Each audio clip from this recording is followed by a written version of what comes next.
سرکار دو عالم صلی اللہ علیہ وسلم وادی نخلا میں قرآن پڑھ رہے ہیں۔ میرے عزیز دوستو، رب العالمین نے فرمایا ہم نے اس جماعت کو ادھر بھیج دیا جو یہودیوں سے توریت سن کر مطمئن نہ ہوئے، عیسائیوں سے انجیل سن کر مطمئن نہ ہوئے۔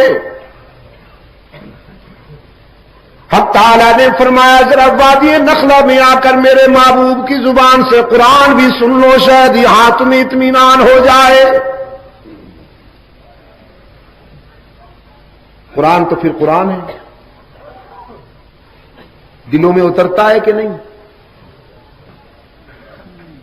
کیوں پپلا کے بے زبانوں، قرآن دلوں میں اترتا ہے کہ نہیں؟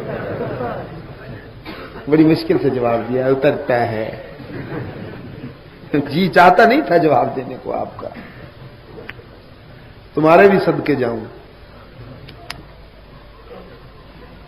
ہاں، یہ جماعت آئی ہے وادی نخلا میں، رحمت عالم صلی اللہ علیہ وسلم قرآن کے سمندر میں غواصی فرما رہے ہیں۔ واللہ الذی لا الہ الا ھو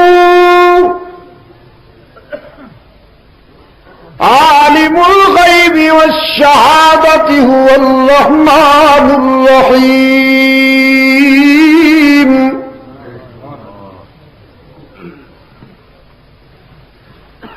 هو اللہ الذی لا الہ الا ھو الملک القدوس السلام المؤمن المہیمن العزیز الجبار المتکبر سبحان اللہ عما یشرکون۔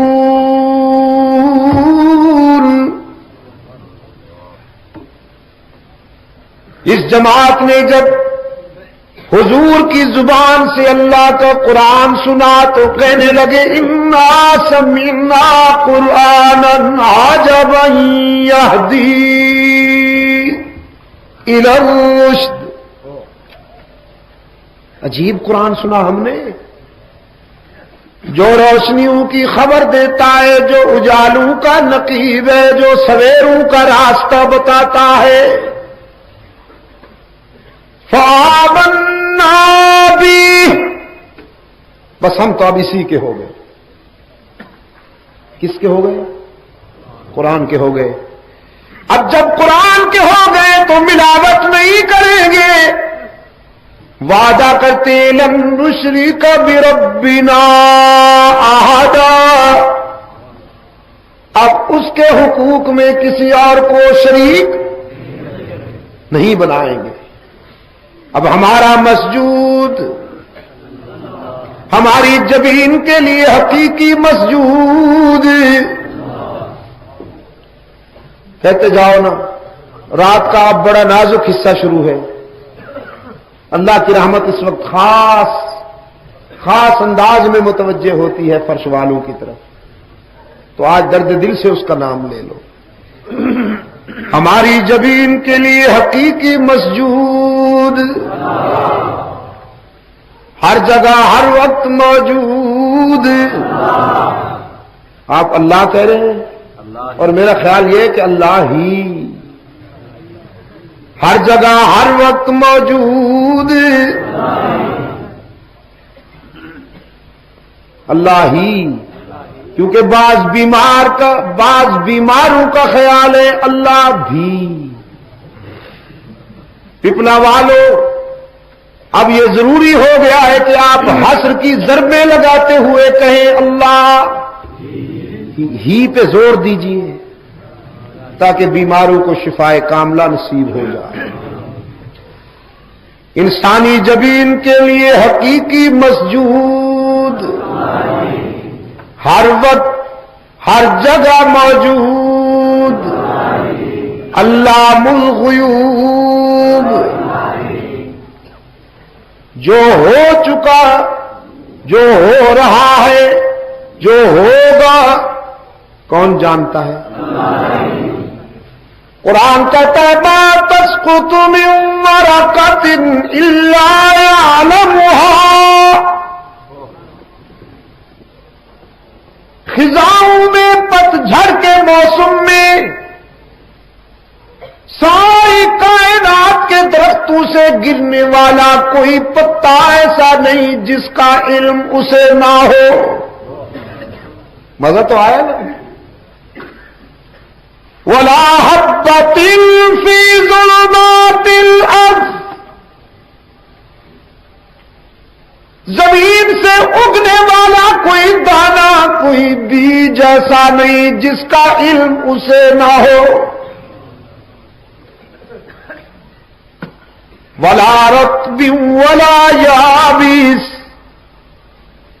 جو کچھ کے خشکی میں ہے تر میں، جو کچھ کے بحر میں ہے بر میں، جو کچھ کے دریاؤں میں ہے صحراؤں میں، الا فی کتاب مبین، مگر اس کے علم میں ہے سب کچھ، سب کچھ اس کے علم میں ہے۔ اور اقبال اس لیے پوچھتا ہے کہ پالتا ہے بیج کو مٹی کی تاریکی میں کون، جب تم جا کے زمین میں اپنا دانہ دفن کرتے ہو، وہ زمین جو لوہے کو بھی خاک بنا دیتی ہے، لوہا بھی زمین میں دفن کیا جائے تو کچھ دنوں کے بعد خاک بن جاتا ہے، لیکن جب تم اسی زمین میں اپنا دانہ دفن کرتے ہو تو اسے خاک بننے کے بجائے گلزار بنانے والا کون؟ ہی پہ ضربے لگائیے۔ قرآن کی عظمتوں پہ قربان جاؤں۔ اور میں کہا کرتا ہوں اسی دن تو لوٹے گئے ہو، اسی دن سے جس دن سے قرآن کو سمجھنا چھوڑ دیا۔ یار لوگ کوئی سیف الملوک لے آیا، کوئی مرثیے لے آیا، کوئی قصیدے لے آیا، انہیں پتہ ہے نا کہ یہ قرآن سمجھنے والے نہیں ہیں، سر لگاتے جاتے ہیں اور قوم ان کے آگے یوں جھومتی ہے جیسے بین کے آگے سانپ جھومتا ہے۔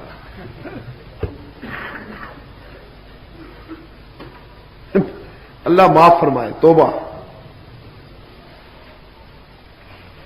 قرآن پاک نے یاد دہانی کرائی وَإِنَّ لَكُمْ فِي الْأَنْعَامِ لَعِبْرَةً نُسْقِيكُم مِّمَّا فِي بُطُونِهِ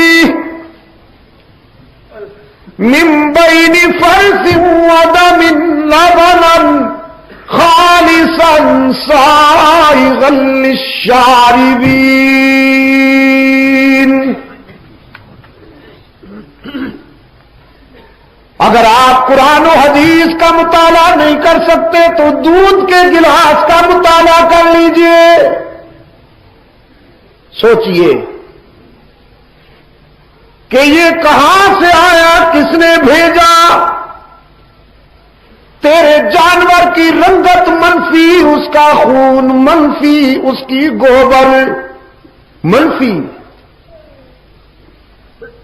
لیکن سوچئے نا آپ کے گلاس میں آنے والے دودھ میں وہ کون ہے جو جانور کی سیاہی کو بھی شامل نہیں ہونے دیتا، گوبر کی بدبو کو بھی شامل نہیں ہونے دیتا، خون کی سرخی کو بھی شامل نہیں ہونے دیتا، کہ میرا بندہ بڑے لطیف ذوق والا ہے، بھینس کی سیاہی، خون کی سرخی، گوبر کی بدبو اگر دودھ میں اسے محسوس ہو جائے تو وہ میری نعمت کو قبول نہیں کرے گا۔ ان تینوں منفی چیزوں میں سے لبنن خالصا سائغا للشاربین، خوش رنگ اور خوش ذائقہ دودھ پلانے والا کون؟ اللہ ہی نا. تو پھر مولانا نمک حلال صاحب جس کا احسان تقسیم بھی اسی کے نام پہ ہونا چاہیے نا.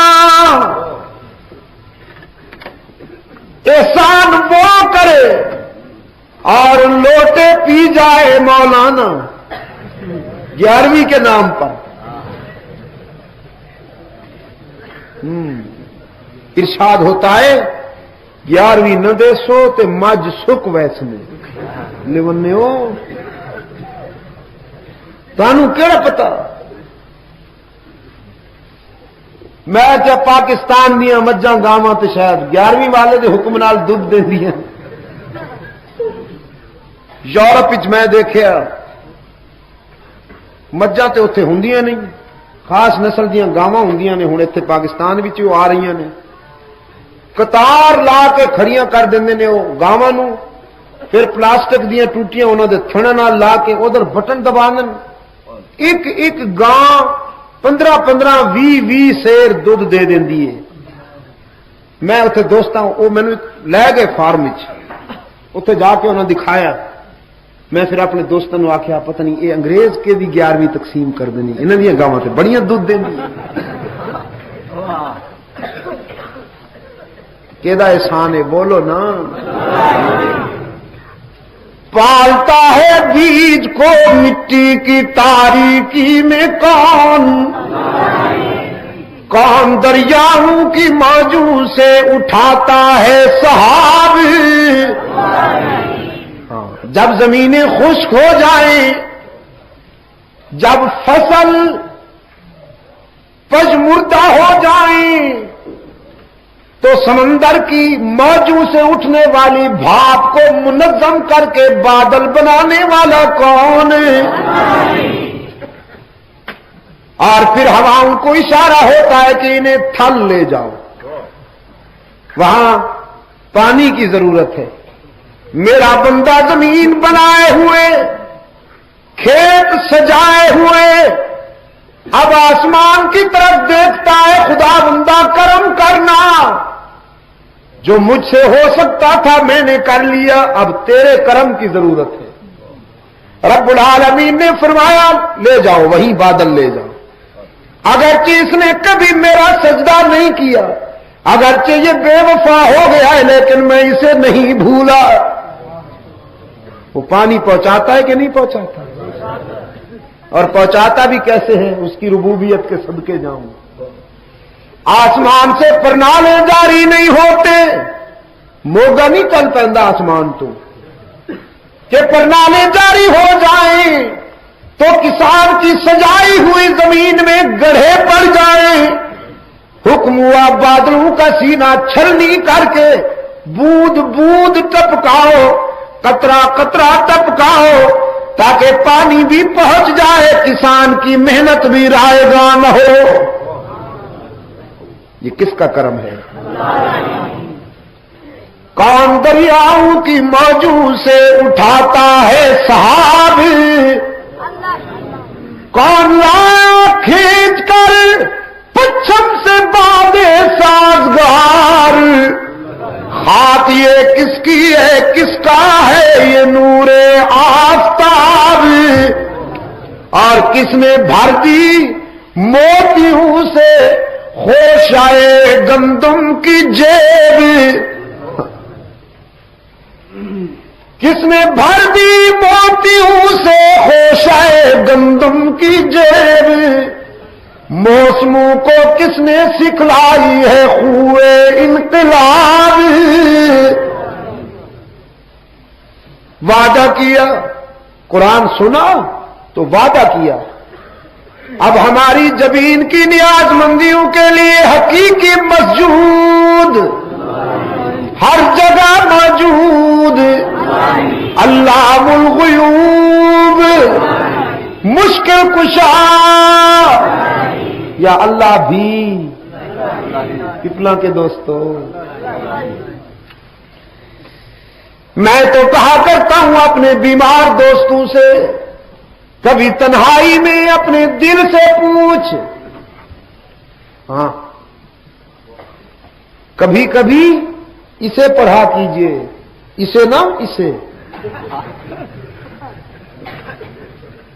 کبھی کبھی اسے پڑھا کیجئے کہ دل سے بہتر کوئی کتاب نہیں. اپنے دل سے پوچھئے کبھی تنہائیوں میں کہ مشکل کشا کون ہے، تو آپ کا ضمیر جواب دے گا مشکل کشا وہی ہے جس پہ خود کبھی مشکل نہیں آئی، جس پہ خود کبھی مشکل. سرکار دو عالم صلی اللہ علیہ وسلم وادی نخلا میں قرآن پڑھ رہے ہیں. میرے عزیز دوستو، رب العالمین نے فرمایا ہم نے اس جماعت کو ادھر بھیج دیا جو یہودیوں سے توریت سن کر مطمئن نہ ہوئے، عیسائیوں سے انجیل سن کر مطمئن نہ ہوئے. حق تعالیٰ نے فرمایا ذرا وادی نخلا میں آ کر میرے محبوب کی زبان سے قرآن بھی سن لو، شاید یہاں تمہیں اطمینان ہو جائے. قرآن تو پھر قرآن ہے، دلوں میں اترتا ہے کہ نہیں؟ کیوں پپلا کے بے زبانوں، قرآن دلوں میں اترتا ہے کہ نہیں؟